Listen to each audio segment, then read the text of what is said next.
Hi hello ನಮಸ್ಕಾರ ಎಲ್ರಿಗೂ ನನ್ನ ಚಾನಲ್ ಟೆಕ್ ಫಾರ್ ಕನ್ನಡಿಗರ್ಸ್ ಯೂಟ್ಯೂಬ್ ಚಾನಲ್ಗೆ ಸ್ವಾಗತ.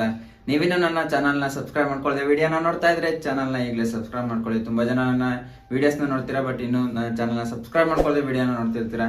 ಅದಕ್ಕೋಸ್ಕರ ಚಾನಲ್ನ ಈಗಲೇ ಸಬ್ಸ್ಕ್ರೈಬ್ ಮಾಡ್ಕೊಳ್ಳಿ. ನಾನು ಹಾಕೋ ವಿಡಿಯೋದು ನಿಮಗೆ ನೋಟಿಫಿಕೇಶನ್ ಸೆಂಡ್ ಆಗಬೇಕು ಅಂದ್ರೆ ಪಕ್ಕದಲ್ಲೇ ಇರೋ ಬೆಲ್ ಐಕನ್ ಅನ್ನ ಮಿಸ್ ಮಾಡದೆ ಕ್ಲಿಕ್ ಮಾಡಿ. ಸೊ ನಾವು ಡೈಲಿ ಪ್ರತಿಯೊಬ್ರು ಕೂಡ ಮೊಬೈಲ್ ನ ಯೂಸ್ ಮಾಡ್ತೀವಿ, ಡೈಲಿ ಕೂಡ ಪ್ರತಿಯೊಬ್ಬರಿಗೂ ಕಾಲ್ ಮಾಡ್ತಾ ಇರ್ತೀವಿ, ಮಾತಾಡ್ತಾ ಇರ್ತೀವಿ.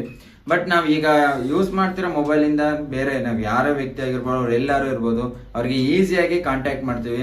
ಯಾಕಂದ್ರೆ ಮೊಬೈಲ್ ಅಲ್ಲಿ ಡೈಲಿ ಮಾತಾಡ್ತೀವಿ, ನಾವು ತುಂಬಾ ಹತ್ತಿರದಲ್ಲೇ ಕಮ್ಯುನಿಕೇಶನ್ ಮಾಡ್ದಂಗೆ ಆಗುತ್ತೆ. ಬಟ್ ಅದನ್ನ ಕಮ್ಯುನಿಕೇಟ್ ಆಗುವಾಗ ಏನೇನ್ ಪ್ರೊಸೀಜರ್ ನಡೆಯುತ್ತೆ, ಮೊಬೈಲ್ ಯಾವ ರೀತಿ ನಮ್ಮ ವಾಯ್ಸ್ ನಾವು ಮಾತಾಡೋದನ್ನ ಅವ್ರ ಮೊಬೈಲ್ಗೆ ಹೇಗೆ ರೀಚ್ ಮಾಡುತ್ತೆ ಅಂತ ತುಂಬಾ ಜನಕ್ಕೆ ಗೊತ್ತಿಲ್ಲದೆ ಇರ್ಬೋದು. ಗೊತ್ತಿಲ್ಲ ಅಂದ್ರೆ ವಿಡಿಯೋನ ಪೂರ್ತಿ ನೋಡಿ, ಗೊತ್ತಿದ್ರೆ ವಿಡಿಯೋನ ಸ್ಕಿಪ್ ಮಾಡಿ. ನನ್ನ ಚಾನಲ್ನ ಸಬ್ಸ್ಕ್ರೈಬ್ ಮಾಡ್ಕೊಳ್ಳದೆ ವಿಡಿಯೋನ ನೋಡ್ತಿದ್ರೆ ಚಾನಲ್ ಈಗಲೇ ಸಬ್ಸ್ಕ್ರೈಬ್ ಮಾಡ್ಕೊಳ್ಳಿ. ಇಂಟ್ರೆಸ್ಟಿಂಗ್ ವಿಷಯ ಅಂತಾನೆ ಅನ್ಬೋದು, ತುಂಬಾ ಜನ ಗೊತ್ತಿಲ್ಲ ಅನ್ಸುತ್ತೆ. ಸೊ ವಿಡಿಯೋನ ಪೂರ್ತಿ ನೋಡಿ. ಸೊ ಫಸ್ಟ್ ಎಲ್ಲ ತುಂಬಾ ಜನ ಟೆಲಿಫೋನ್ ಯೂಸ್ ಮಾಡ್ತಾ ಇದ್ರು, ಹಂಗಂದ್ರೆ ವೈರ್ ಅಟ್ಯಾಚ್ ಇತ್ತು, ವೈರಿನ ಮುಖಾಂತರ ಮಾತಾಡೋದು ಒಬ್ರಿಂದ ಒಬ್ರಿಗೆ ರೀಚ್ ಆಗ್ತಾ ಇತ್ತು. ಬಟ್ ಈಗ ಸ್ಮಾರ್ಟ್ ಫೋನ್ ಯಾವುದೇ ತರ ವೈರ್ ಇರಲ್ಲ, ಯಾವುದೇ ತರ ಆಂಟೆನಾ ಇರಲ್ಲ. ಆದ್ರೂ ಹೇಗೆ ಸಿಗ್ನಲ್ ವರ್ಕ್ ಆಗುತ್ತೆ, ಯಾವ ರೀತಿ ನಮ್ಮ ವಾಯ್ಸ್ ಅವ್ರಿಗೆ ಕೇಳುತ್ತೆ ಅಂತ ಹೇಳೋದಾದ್ರೆ, ಮೊದಲನೇದಾಗಿ ನಾವೇನೇ ಮಾತಾಡ್ತೀವಿ, ಈಗ ಪ್ರತಿಯೊಬ್ರು ಒಬ್ರು ಮಾತಾಡ್ತಾ ಇದಾರೆ ಅಂದ್ರೆ ನಾವೇನೇ ಮಾತಾಡಿದ್ರು ಅದು ಫಸ್ಟ್ ಮೊಬೈಲ್ ಮೈಕ್ ರೀಚ್ ಆಗುತ್ತೆ.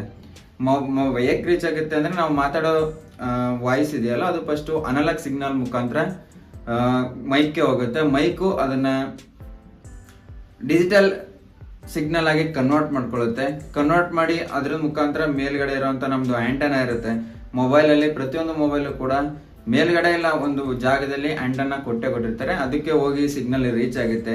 ಅದ್ರ ಮುಖಾಂತರ ನಾವು ಡಿಜಿಟಲ್ ಸಿಗ್ನಲ್ ಅನ್ನ ಆಲ್ಮೋಸ್ಟ್ ಎಲ್ಲ ಕೂಡ 10100101 ಈ ರೀತಿ ಕ್ಯಾಲ್ಕುಲೇಟ್ ಮಾಡ್ತಾರೆ. ಅಂದ್ರೆ ಒಂದು ಹೇಳೋರು ಇದನ್ನ ಫ್ರೀಕ್ವೆನ್ಸಿ ಸಿಗ್ನಲ್ ಸ್ಟ್ರೆಂತ್ ಹೇಳೋದು 1010 ಈ ರೀತಿನೇ ಹೇಳೋದು.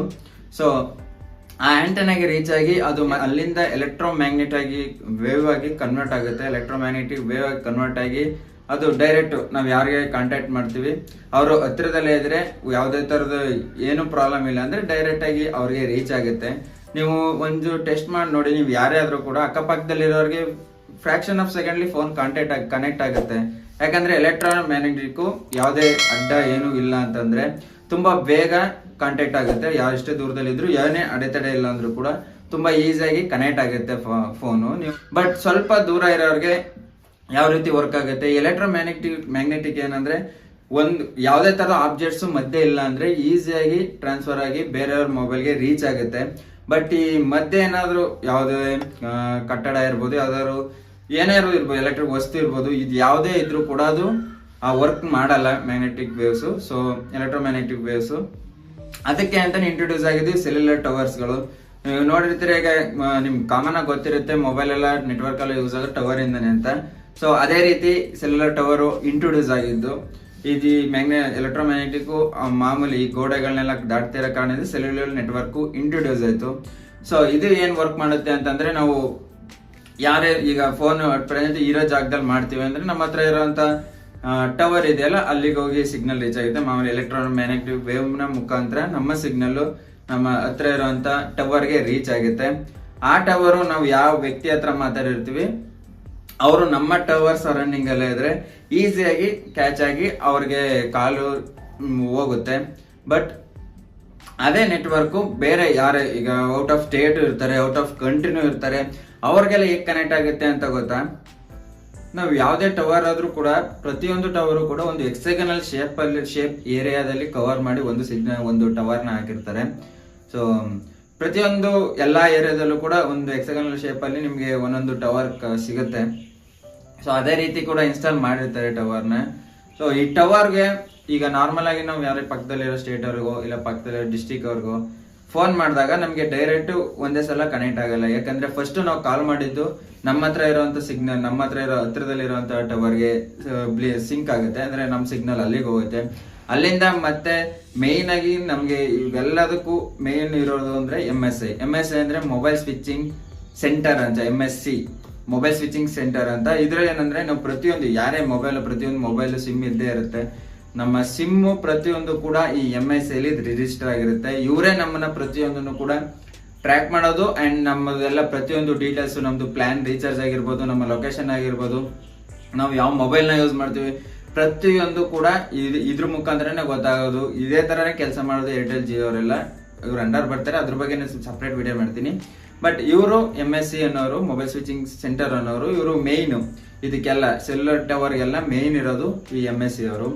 ಇವ್ರಿಗೆ ನಾವು ಕಾಲ್ ಬೇರೆ ಯಾವ್ದೇ ಕನೆಕ್ಟ್ ಮಾಡ್ಬೇಕು ಅಂದ್ರು ಇವರು ಫಸ್ಟ್ ನಾವು ಕಾಲ್ ಮಾಡಿದ್ದು ನಮ್ಮ ಟವರ್ಗೆ ಹೋಗುತ್ತೆ, ನಮ್ಮ ಟವರ್ ಇಂದ ನೆಕ್ಸ್ಟ್ MSCಗೆ ಹೋಗುತ್ತೆ.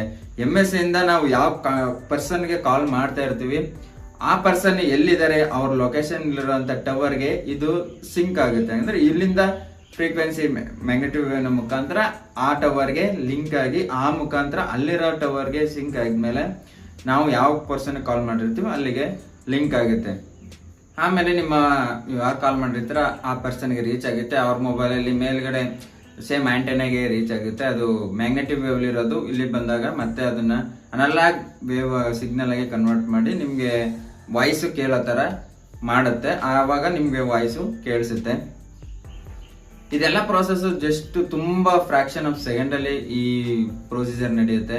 ನಿಮ್ಗೆ ಇನ್ನೂ ಒಂದು ಗೊತ್ತಿರ್ಬೋದು, ನೀವು ಪ್ರತಿಯೊಂದು ಜಾಗಕ್ಕೆ ನೀವು ಯಾವ ಜಾಗಕ್ಕೆ ಹೋದ್ರು, ನೀವು ಔಟ್ ಆಫ್ ಸ್ಟೇಟ್ಗೆ ಹೋದ್ರು ನಿಮ್ಗೆ ನೋಟಿಫಿಕೇಶನ್ ಬರುತ್ತೆ. ಅಬ್ಸರ್ವ್ ಮಾಡಿ ನೋಡಿ, ನಿಮ್ಮ ಪ್ರತಿಯೊಂದು ಲೊಕೇಶನ್, ನೀವು ಯಾವ ಮೊಬೈಲ್ ಯೂಸ್ ಮಾಡ್ತೀರಾ, ಏನ್ ಯೂಸ್ ಮಾಡ್ತಿದ್ದೀರಾ, ಯಾವ್ದನ್ನ ಸರ್ಚ್ ಮಾಡ್ತೀರಾ, ಪ್ರತಿಯೊಂದು ಕೂಡ ಈ MSCಗೆ ಗೊತ್ತಿರುತ್ತೆ. ಈ ರೀತಿ ನಿಮ್ಮ ಪ್ರತಿಯೊಂದು ಮೊಬೈಲ್ ಅಲ್ಲಿ ಕಾಲ್ ಮಾಡೋ ಪ್ರತಿಯೊಬ್ರು ಕೂಡ ಪ್ರತಿಯೊಂದು ಮೊಬೈಲ್ ಕೂಡ ಈ ರೀತಿನೇ ವರ್ಕ್ ಮಾಡೋದು. ನಿಮ್ಮ ಟವರ್ ಕೂಡ ಅಷ್ಟೇನೆ. ಮತ್ತೆ ನೀವು ಯಾರಿಗೆ ಲಾಂಗ್ ಕಾಲ್ ಮಾಡ್ಬೇಕಾದ್ರೆ ಅಬ್ಸರ್ವ್ ಮಾಡಿ ನೋಡಿ, ನಿಮ್ಗೆ ಒಂದು ಬೀಪ್ ಸೌಂಡ್ ಬರುತ್ತೆ, ಕೇಳಿಸ್ತಿದೆ ನೋಡಿ, ನಿಮ್ಗೆ ಆ ರೀತಿ ಬೀಪ್ ಸೌಂಡ್ ಬರುತ್ತೆ. ಆ ಬೀಪ್ ಸೌಂಡ್ ಬರೋದೇನಂದ್ರೆ ಇಷ್ಟು ನಿಮ್ಮ ತುಂಬಾ ಲಾಂಗ್ ಡಿಸ್ಟೆನ್ಸ್ ಅಲ್ಲಿ ಇರೋರಿಗೆ ರೀಚ್ ಆಗೋದಕ್ಕೆ ಸಿಗ್ನಲ್ ಒಂದು ಇಷ್ಟು ಸೆಕೆಂಡ್ ಅಂತ ಟೈಮ್ ತಗೊಳುತ್ತೆ. ಅದರಿಂದನೇ ನಿಮ್ಗೆ ಆ ರೀತಿ ಸಿಗ್ನಲ್ ಬೀಪ್ ಸೌಂಡ್ ಬಂದು ಆಮೇಲೆ ನಿಮ್ಗೆ ಫೋನ್ ಕನೆಕ್ಟ್ ಆಗೋದು. ಹತ್ತಿರದಲ್ಲಿರಿದ್ರೆ ಅಷ್ಟು ಈ ಬೀಪ್ ಸೌಂಡ್ ಇರಲಿ, ಡೈರೆಕ್ಟ್ ಆಗಿ ಒಂದೇ ಸಲ ಕನೆಕ್ಟ್ ಆಗುತ್ತೆ. ನಾವು ಯೂಸ್ ಮಾಡೋ ಸಿಮ್ ಅಲ್ಲಿ ಪ್ರತಿಯೊಂದು ದೇಶದಲ್ಲಿರೋ ಪ್ರತಿಯೊಬ್ಬರಿಗೂ ಕಾಲ್ ಮಾಡ್ಬೋದು.